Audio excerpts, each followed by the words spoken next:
Hi, this is Ishe Abel with the Horse Human Connection Matrix. Today I have with me Amanda Held, and she is the author of a book coming out very soon, Healing in Harmony, which I think is going to be a super important book for all horse owners and for this industry. I don't like calling it an industry, for our passion in general. Welcome, Amanda. Thank you so much for having me, Ishi.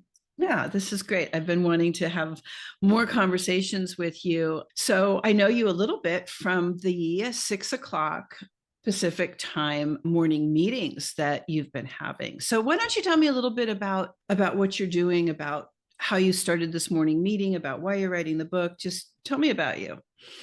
Sure. So I'll keep it at the 5,000-foot level to save time. But in essence, I started out as a horse trainer. Back in 2003, I got into Mustangs. And I, at the time, had learned natural horsemanship, which I thought was totally awesome because it wasn't the barbaric ways of treating horses. And so for about a decade, I used the natural horsemanship philosophies to rehabilitate last chance horses. And through that experience, I ended up in the equine assisted healing space, so equine assisted psychotherapy and learning. And when I started to see the sentience, I'll say, of the horses in sessions with humans, it became quite clear to me that there was a reflection component and a sentience in these horses, and they were so much more than just animals that needed to be dominated or trained. And when I had this realization, I didn't want to train anymore, and I kind of put horses on this pedestal where I swung from, just being your typical horse trainer, like, I'm going to make this horse do what I say when I say, and that's a good broke horse, and to saying, oh my God, we can't say breaking horses anymore. We can't put any pressure on them. Like, they're sentient. They like know more than people. And so I just kind of swung the other direction, and I was afraid to do anything to or with my horses because I didn't want to like upset them. And it was interesting because I thought that doing that would make them like me better and want to connect with me more. And it actually didn't. It made them start doing things like biting me and pinning their ears at me. So I feel like it was so imbalanced. I just kind of became overpowered. Then they wanted to start overpowering me. And I found myself in this space of like, I don't know how to be around my horses anymore. Like they wouldn't even acknowledge me. They didn't want anything to do with me. And I was over supporting them and I was just in turmoil. So I decided to just, incorporate a lot of the things that I learn and teach on the outside as a human behaviorist and the laws of nature and the laws of balance, and just ask the horse, like, help me find the happy medium. Help me find this balance. And so through a lot of research, a lot of observation, a lot of time with them, and a lot of implementing the laws of nature, I found a way to be with horses that is of the deepest connection, a deeper connection than I ever thought possible. And I feel like in life, when you figure something out, so many times after you figure it out, all these other people start showing up with that similar challenge or issue. And so that's really what led to the community. I felt so alone in those first days because it's like you would either get people that are like, you need to back them up and you need to run them in the round pen, or you get other people like, if you use a whip, that's a weapon and you're a terrible person. So I wanted to create something to help people and guide them, and not necessarily towards what I think is right, but helping people do what I did and tap into their inner wisdom, tap into the inner wisdom of the horse, and develop a deeply powerful and connected relationship based on who they are and who their horses are as beings. Wow, that's incredible. So I think a lot of people have had a similar journey trying to find this balance coming out of the dominance. And I will say dominance is predominant in natural horsemanship as well. And I didn't realize you were a behaviorist. This is really interesting because we've touched a lot on this on the last two episodes that are not published yet. So when you say you're a behaviorist, what's the background there? And how adamantly do you subscribe to that today with your work with horses?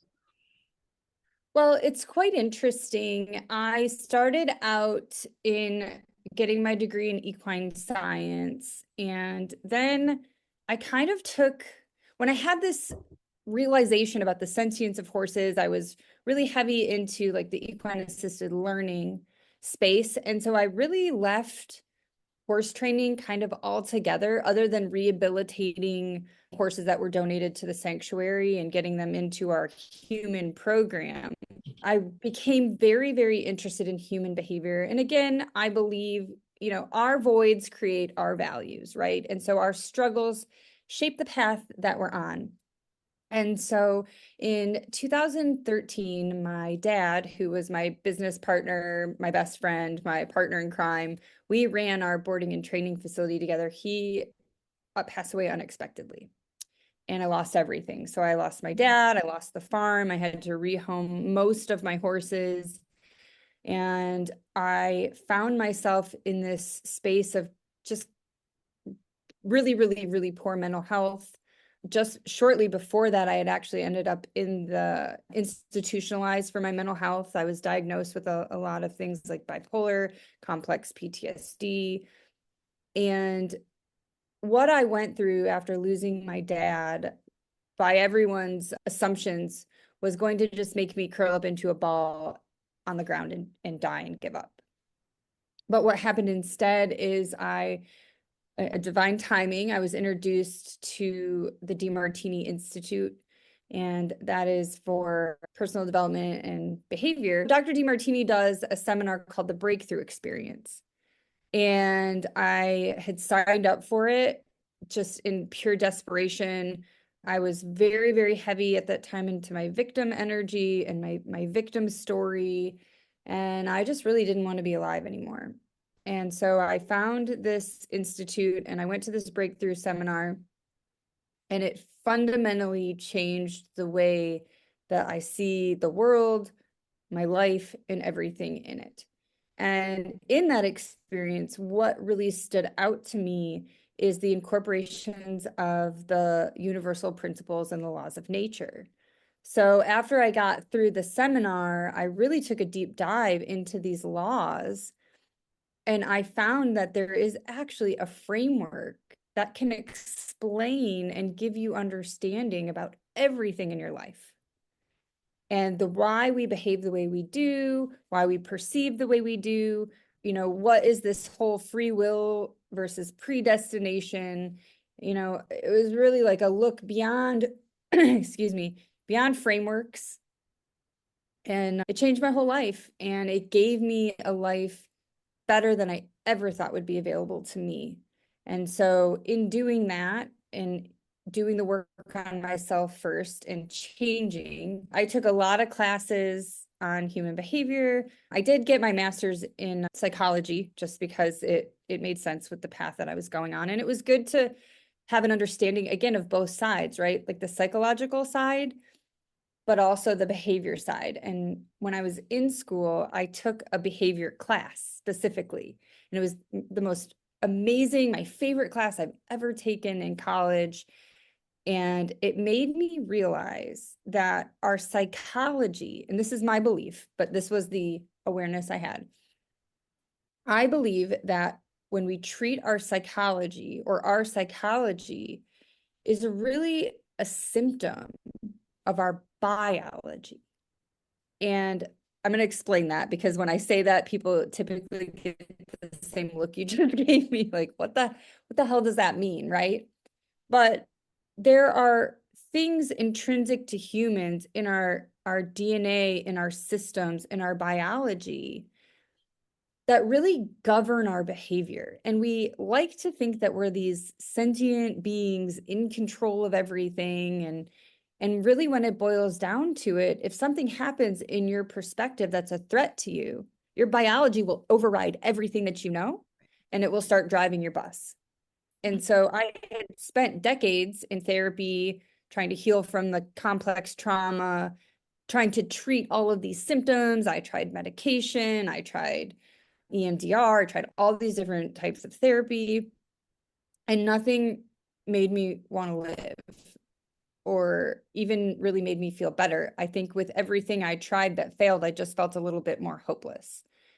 But then I started to study behavior, and not just behavior, but the way that our behavior works with the laws of nature and the universal principles. And it just was like this, like the skies opened and the angels sang, and I was like, I'm onto something here. Like I was able to use these tools and kind of put a lot of different things that I had learned into one system. And I used it to totally transform everything in my life. And of course, it's ever evolving.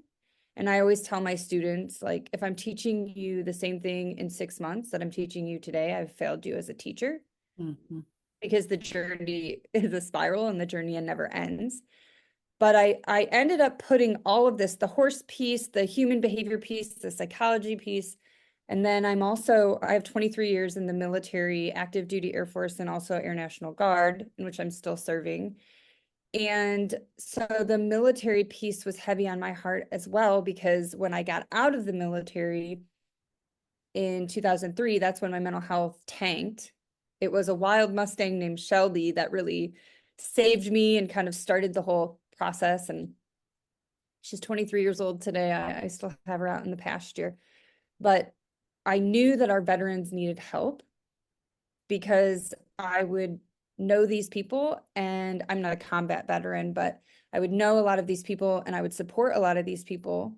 They would come back and they just weren't the same. And I would watch them turn to alcohol. I'd watch their families fall apart. I would watch their mental health fall apart. So all these little pieces of me came together into this organization that I founded in 2011 called Hooves. And it stands for Healing of Our Veterans Equine Services. And through Hooves, I created this healing framework. It is now delivered in a 5-day intensive format. And we've helped over 800 veterans regain their lives through working with the laws of nature and through working with horses. Wow, that is amazing. What a journey. It What has an been. It's been incredible a couple of lifetimes. what an incredible journey. Yeah. So and I've talked a little bit about my path, and there are definitely some parallels with a lot of things you're saying. So the way I like to say it is, and it sounds like this with you, with the institute that you got the breakthrough for, the DeMartini thing, that something let the light in. Like we have all this grief and we have sorrow and we have wreckage. And we were talking this morning, we have chaos from those things. And something cracks and the light starts to open up. And then all of these things spring forth from that. And I just think that's amazing. Wow. So that's how you got to here. So tell me what the book's about. I mean, I know a little bit, but tell everybody about what the book's about. Yeah, so the book is called Healing and Harmony, Emotional and Spiritual Wellness for Horses and Humans. And of course, there's a story behind it. Again, I'll try to keep it brief and high level. But as I'm down this rabbit hole, it had been, let me think, what year was this? I would say 2019.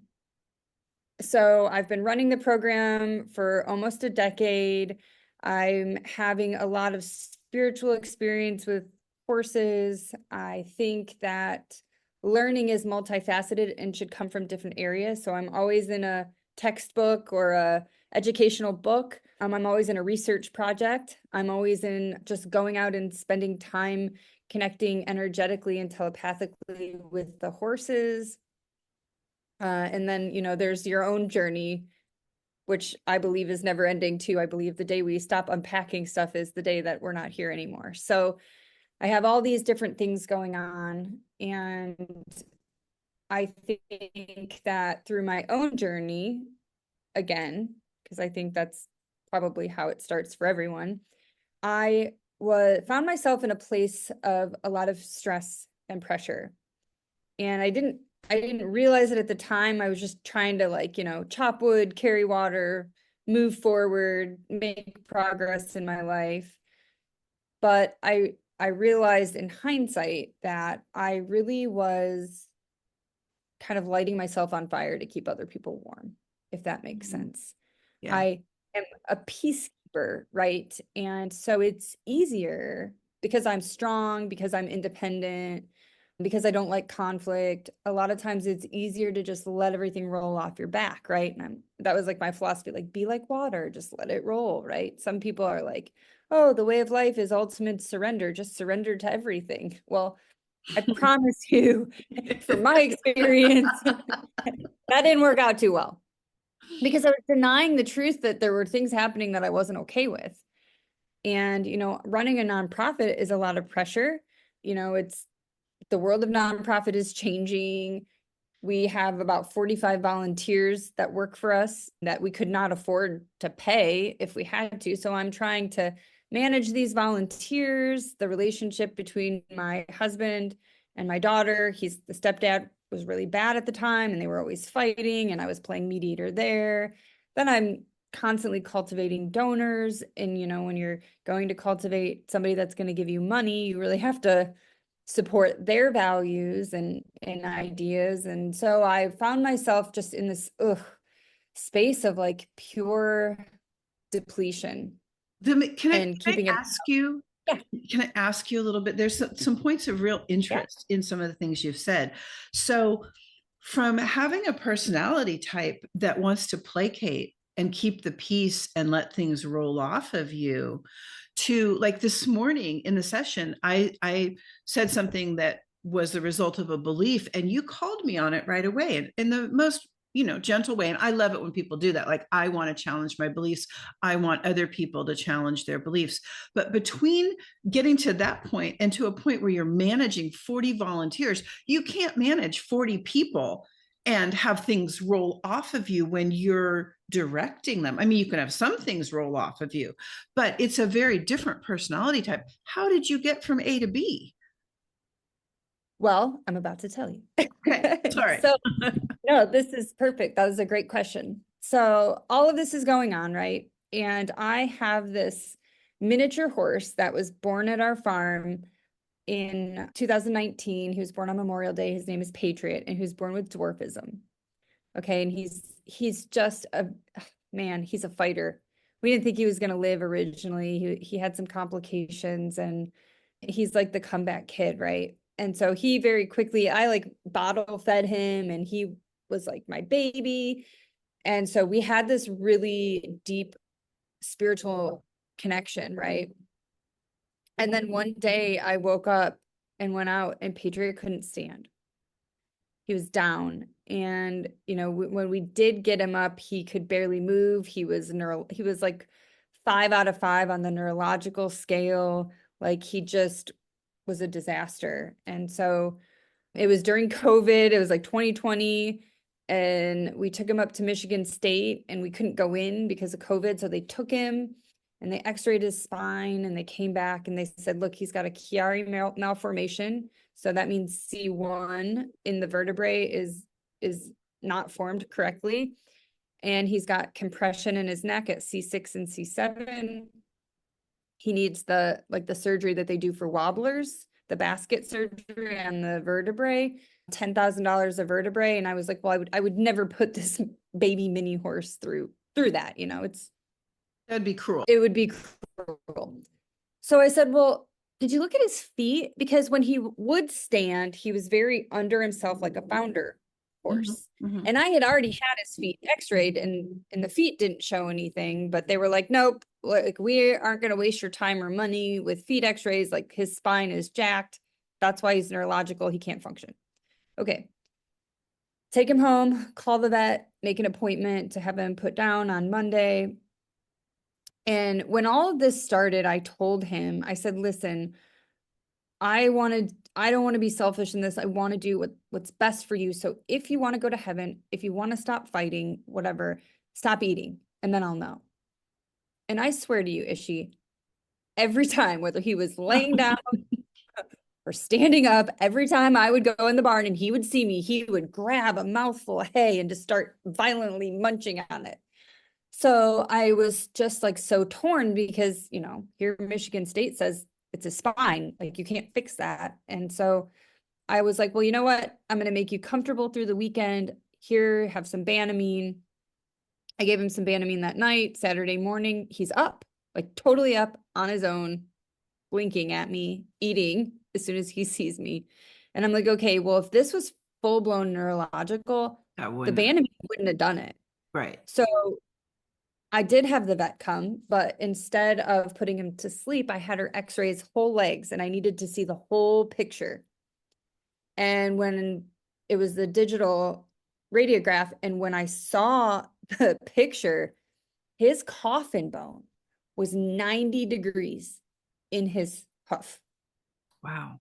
So it was just like, oh my gosh, well, I'm not saying all that stuff isn't wrong with his spine, but this is a major issue. Whatever's at the base is going to affect everything going up. Absolutely.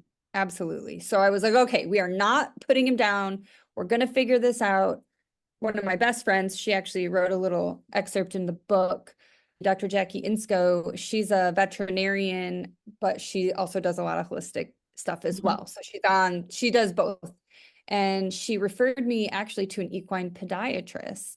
And I took him down to the podiatrist and he said, I'm not hopeful, but I have some shoes that I could try. And they're for foals because his tendons, what it was is his tendons were contracted, right? Oh, but let me back up. So anyway, I see the radiographs. I see the 90-degree coffin bone. I call one of my mentors and she says to me, okay, Amanda, where are you tiptoeing in your life? Yeah. And I freaking lost it. I became a puddle on the ground because I was tiptoeing around everyone. Like it's what I was it was my strategy to get through life was tiptoeing. And it totally showed up in him. Totally. So it was that moment. It was like that instant moment that I had that awareness. It wasn't about me anymore. It was like, if I don't start standing up for myself, this horse is my baby, my soul horse is going to die. And it was like, the universe, I believe, whenever we change direction, have a new awareness, set a goal, I believe we're always tested 3 times. Well, my first test came about 20 minutes after that phone conversation when one of our volunteers came up, and I don't remember if they were wanting something like my time or if they had an idea that they wanted that I didn't want to do, but I was like, no. And they're kind of like, whoa, did you say and I was like, no, I'm sorry. I'm not interested in doing that right now. And I was like, oh my gosh.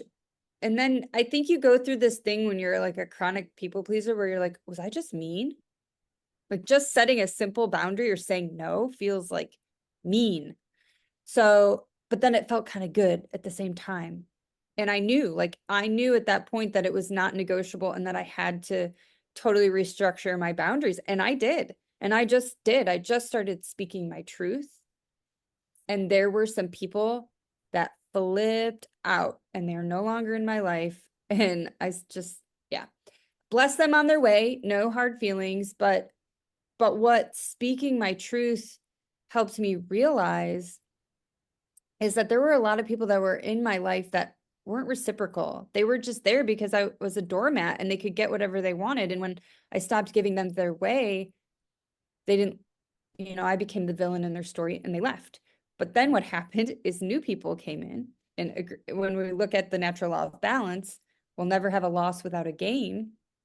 So as soon as I started getting rid of those people, more people came in and they were more of a vibrational match for Amanda, who's honest, and Amanda who has boundaries.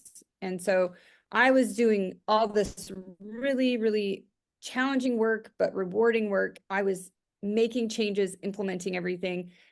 and Patriot didn't just magically heal and like a wand was waved, but he started to get better. We hadn't seen any progress in 6 months. And from that point that I changed, progress was made daily. And now today he'll be 6 years in May, and he has a great quality of life. And he free roams our farm, and he runs and he plays and he does all the things. And he always knows when you're standing by the treat bin, he magically appears for snacks. But as I recovered, he recovered. So I was onto this. And then I started getting calls from like friends. So I have a MagnaWave pulse electromagnetic therapy machine. And my friend called, her horse had put its leg through the barn, the metal. And so she was just calling to ask if I thought MagnaWave could help. And I said, well, how open-minded are you? Because I have a discovery that I'd love to share, and she was like, oh, totally. So I looked at what had happened. I looked at the actions and the inactions, and I have the horse's body now kind of broken down into reflective parts, right? So the back feet represent things happening in the past, front feet are future, so on and so forth. And when we look at like the left side is the feminine energy, the energy of being, the maternal energy. The right side is the masculine, the energy of doing, the mental. So I have the body broken down, and I said, well, where's the injury at? It was the back left. And then what's the action or inaction the horse is doing? It's dragging, it's hoof. And hoof represents disconnect. So any problems in the feet are a disconnection of something. And she was dragging it. And so I said this to her, and then she turned into a crying puddle because she was like, I know exactly what it is. And then she ended up going into therapy and dealing with her issue with the therapist. And she reached back out to me a couple months later, and she was like, not only did my horse make a full recovery, my horse is so bonded to me now that it's like our relationship is a totally different level. Right. So that kept happening. Let me recap a little bit, okay? So what I'm hearing and getting from this is there's a very spiritual intersection between being able to look at ourselves and self-honesty, and how horses are such spiritual sentient beings, and how we heal from those things, and they kind of come with us. And in an essence, that's a lot about what the book is about. Am I wrong? It's exactly what it's about. And I didn't get the idea for the book right away. So I spent 5 years trying to disprove this, because I, first of all, was like, maybe I'm just crazy. Maybe this is all BS, but I was like, if I'm going to approach this, I need to approach it. If I'm going to be valid, because I also have an academic background, right? Mm-hmm. If I'm going to really be valid, I want it to be balanced. So of course, like, it's very easy to be spiritual, but it's one side of things. So how can I bring in both sides? And so I have the concept, I have the phenomenon, I have the evidence through all these case studies, through my own case study. Now I need to figure out scientifically what is going on here. Why is this a thing? So I started, researching traditional Chinese medicine, meridians, chakras, quantum physics. I just went down all these rabbit holes. Like I had mentioned before, there's like the spiritual component, the mental component, the personal component. So I took all of this and I've researched it for 5 years. I've tried to disprove it in 5 years in hundreds of case studies. Mm-hmm. It is yet to be incongruent or incorrect. It's interesting because I'm so engulfed in it. It's my day-to-day life. It's my truth that sometimes I don't realize it until I start talking about it, like on podcasts and things. Like I hope that this changes the world for people and horses. I think that it already has. You know, what occurs to me, because the concepts that you're writing the book about were not new to me when I met you. It's like I've had experiences. I can't even remember where I started doing, you know, the metaphoric thing, because I have a little bit of training in Reiki and a few other things that lean into some of what's in your book. I'm just so grateful that you've been able to pull all that together, and that you're searching for the scientific side of this, and that you tried to disprove it. The intentions. Like sometimes I know that intention can manifest and dictate what happens. Just like when we want to go somewhere on the horse and we set that intention, like this is what's next, this is what will happen. It's like things fall into place with that intention. And the more you work with intention, the less work it is. It's just the thought. And so I see intention in your pathway, you know, that manifested this as well. And it's like that's a microcosm of the bigger thing that you've done. Absolutely. And I don't know, I love how those things turn in and of themselves. Absolutely. I believe that in and of itself really is a system. And so when you talk about people knowing this stuff, I think that's what's so amazing is that I'm not creating something new. Whenever I teach, when I teach in my healing intensives, when I teach in my equine clinics, it's more of a remembering Yeah. than it is a teaching, right? Because this is what's in us all, which is why I love the behavior, because it's a system. And I'm also very, very heavy ADHD, and my brain works a little bit different. I like to say neurospicy, but it has served me well, and it has been a gift because I love super deep rabbit holes of quantum and anything outrageous and deep. Mm-hmm.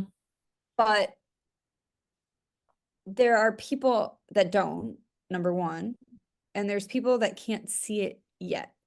Mm-hmm. And I'm not one of those people. Like I have friends that just they're like a direct channel, and I am not. Like when we go into ceremony or meditation or breath work, people will be like, oh my God, I astral traveled, or I did this, or I had these visions, or I don't, my systems don't work that way. It's not how I'm set up. I don't have those experiences. But I believe like my gift is to take very complex things, and I need to have a system. My brain craves systems. I can do anything if I have a system to do it. And so I've taken these really complex things, and through systems and pictographs and charts, I've hopefully made them simple enough for anyone to understand, and are there people that can go to a horse and have that direct line and immediate connection and just channel exactly what the horse is saying and what the horse needs? Absolutely. There are animal communicators that do this. But this book and the work that I do are for the people like me that maybe aren't there yet, or don't want to be there, or can't find a way to get there. So it's just taking things and organizing it and giving you a step-by-step process. And I feel like that's what I've done with all of the information, whether it's connection work with horses, whether it's healing trauma, whether it's growing your business. I also have ADHD entrepreneurship, but everything is in a system that I can then pass along to help the next person save time, effort, and energy in getting the thing accomplished. I think I just had an epiphany.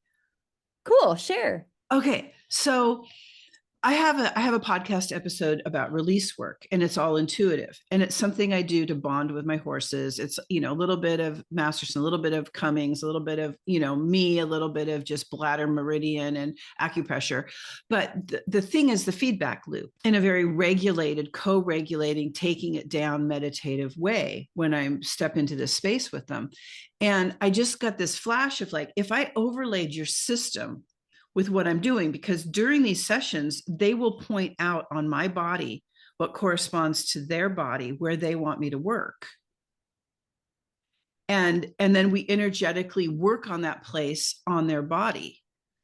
So if I were to take your system and overlay it, I bet that there'd be a reflection of whatever it is I need to work on in the body part that they're asking me to work on. And somehow, without actually acknowledging what the thing is, energetically, we may be addressing that. What do you think? Absolutely.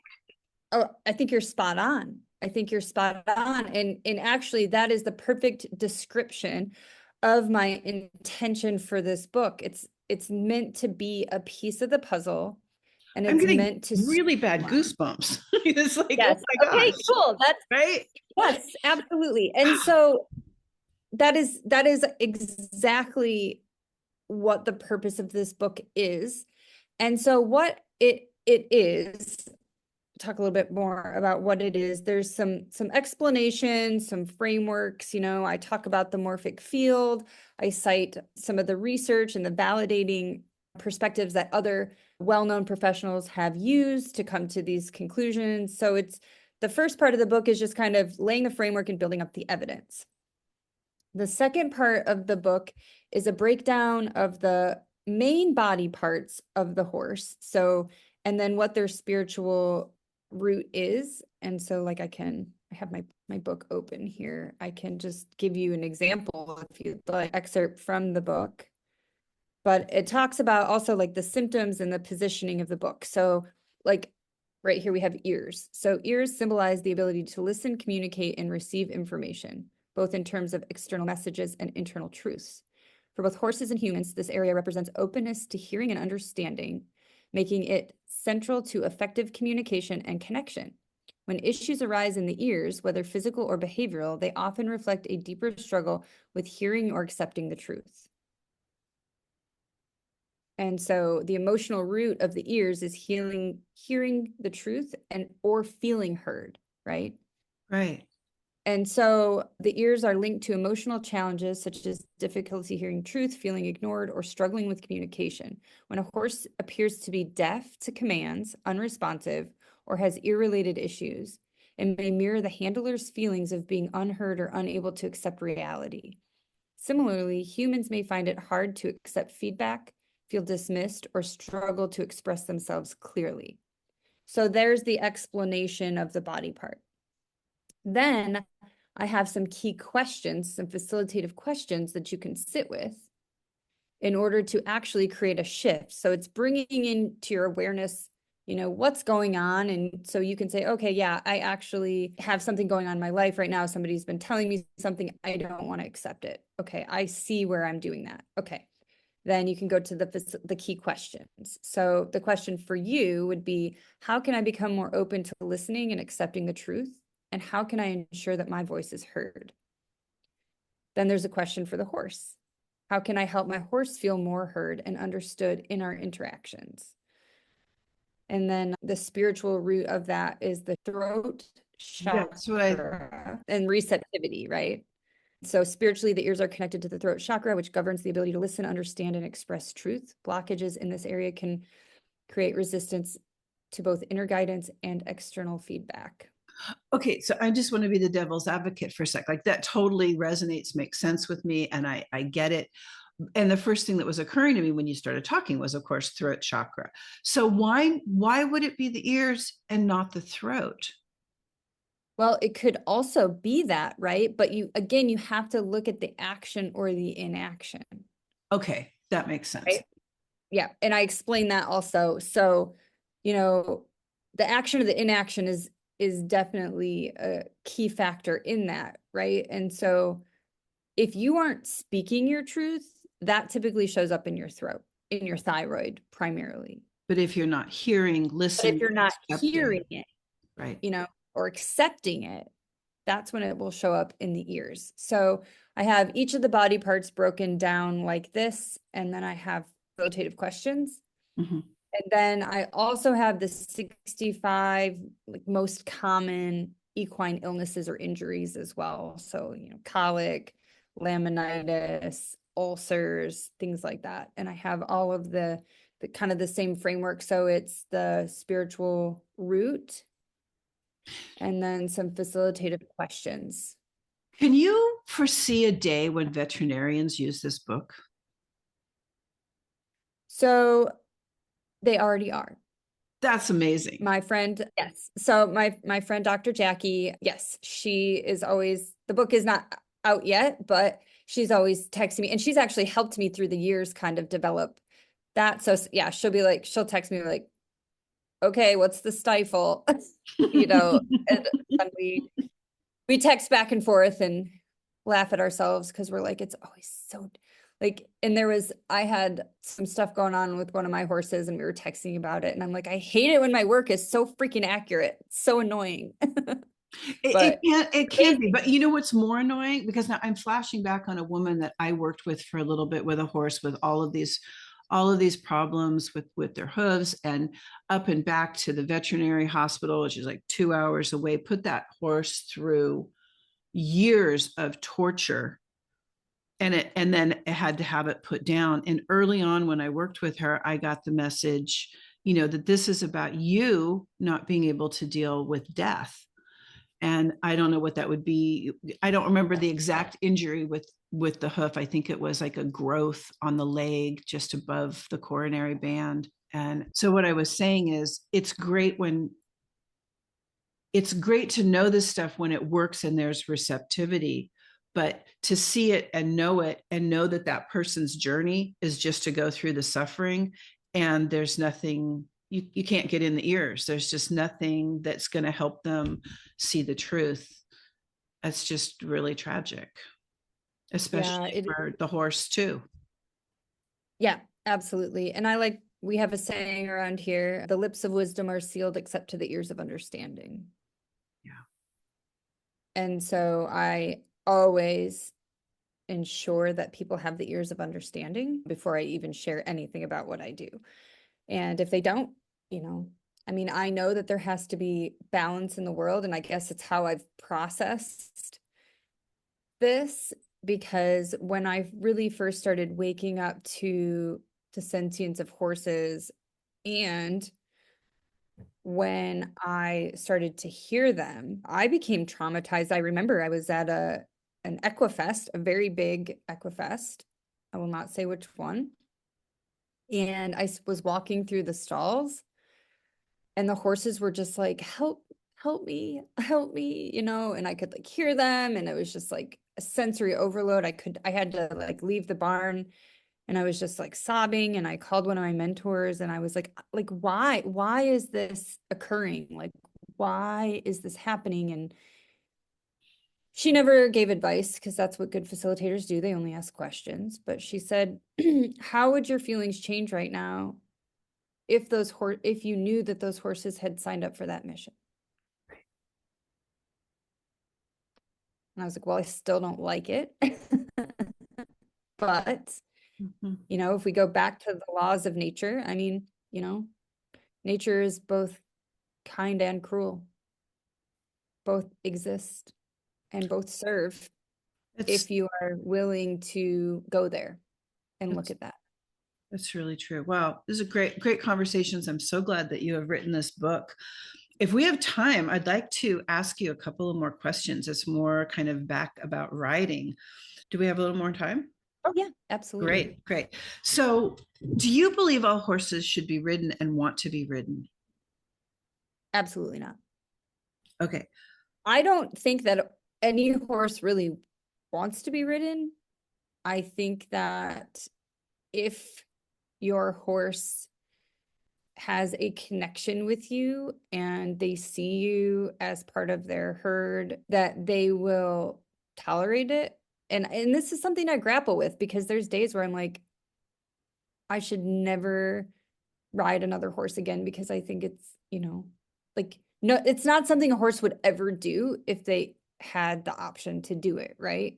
I So don't know about I that, but sat with, well, that's how I felt, right? And mhm. then I got this experience with these 4-year-old Mustangs that I have, and I got them as yearlings, and I just spent 2 years doing connection work and things like that. And now it's time to back them when the weather warms up here. But last year I did get them out after, it was like the first time that we were like, okay, I'm going to have an agenda. We're going to habituate you to the saddles. And so I got my 2 trusty horses out and we ponied them and I put the saddles on them, just, not even going to cinch them, right? Put the saddles on. Okay, they're cool. They don't care. They're totally like at a 1 stress level, 0. Okay, I'll tighten the cinch. Okay, I have them on lead ropes. Okay, I'll just circle them and maybe they'll trot or buck or get elevated. Like it was almost like they were in meditation the entire time. And by day 3, I was tacking them at liberty. I have total liberty. And they never even trotted. And I was in an arena. I wasn't in a round pen. They had the ability to go anywhere in that arena and buck and do all, when you're a natural horsemanship trainer, you got to put them in the round pen and run them around and, blah, blah, do all the dog and pony. And it's like, and it's really not necessary. No, I haven't done anything with these babies. I have done nothing but work on the relationship. I do take them on walks. I do the connection work. I do the mirroring. I do the breath work. I do the spiral. I actually have a blog on my website about habituation versus desensitization. And I have there's pictures of me like hula hooping and I open an umbrella. I never desensitized these horses. I never sacked them out. I didn't even habituate them. I just built a trusting relationship with them and I can do anything. And they're totally cool. So I did go back on my guilt and thinking that horses didn't want to be ridden, because I can tell you when I go out there now to get other horses, because I've not done anything with them in several months, they are trying to intercept these other horses and shove their faces in the halter to go out and to do this stuff. But I don't think they would be that way if I hadn't focused on the connection. Right. Now, that being said, I have another horse that I got when I was still the old time horse trainer. And this horse, I don't know what happened to him. I got him as a yearling. He's a Mustang. I went down to do like a demonstration at this adoption fair and I ended up bringing him home. And he has a very low sense of self-preservation. So if you put something on him and he doesn't like it, he will flail until whatever it is not on him anymore.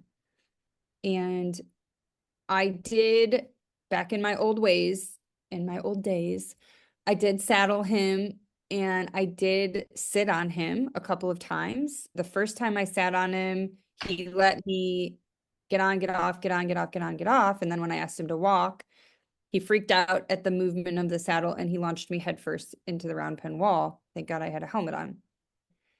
And as I started doing this work, I realized, and especially in the equine assisted learning space, Right.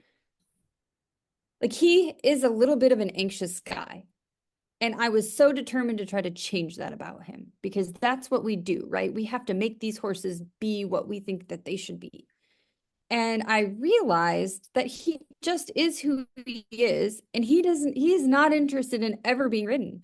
And he's really not interested in a lot of things. And I just went to him one day and I said, I honor you. And I see that actually you being the way you are is serving our program more. I got 10 other horses out there that they would lay down and you could just lay on them. Like they don't care. They love people. They're connected. They're safe. They have solid attachment styles. He's a anxious and avoidant attachment style, I would say. But when I let him just be him, he shifted a lot. And he still has a little bit of that edginess to him. But there's an acceptance, right? That's how people get better too. Totally. There's just that acceptance. So I got to ask you this question. Do you think that natural horsemanship is short-lived and that it's about over? Like, are we about done with this? Yeah. Well, I appreciate the purpose that it served, because it got people out of barbaric treatment. And it was certainly better than tying them up and doing all the horrible things that were being done to them, or, previously. But it's still of a dominant, and not giving choice. And I also think, and this might lose me some fans, but even our liberty work, yes, natural horsemanship, liberty work, it's not giving the horse some, like, not true liberty, but mainstream liberty work. If I'm making you run and if I'm making the wrong thing hard and the right thing easy, I'm still totally governing you. I'm still totally manipulating you. It was a stepping stone. I think sometimes when we have these changes, like radical change, like my change was radical and it was not effective because I went from the natural horsemanship ways to not wanting to do anything.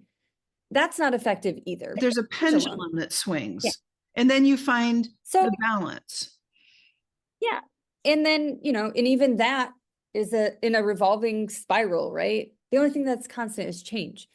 But yes, I definitely do hope that it's coming to an end. Your book and what we're talking about, which is what I call the quiet revolution, is going to change everything. The way I've characterized it is all of the information that we've been able to gather, the relationships that we've been able to develop with horses through equine assisted learning and equine assisted therapy.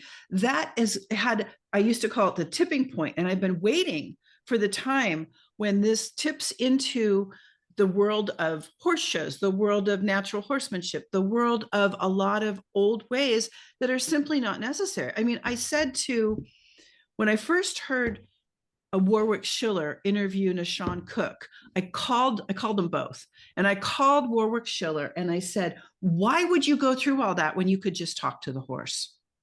And it's not quite that simple.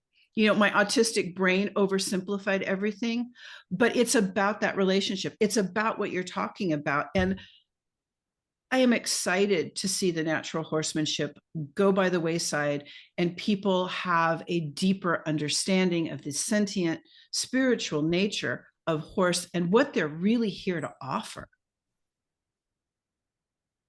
Absolutely. Absolutely. And I absolutely credit the equine assisted psychotherapy and learning space hugely for this revolution, because if you look at it, what we're doing in that space is, I don't want to use the word capitalizing because I don't like that. I don't feel like it's accurate.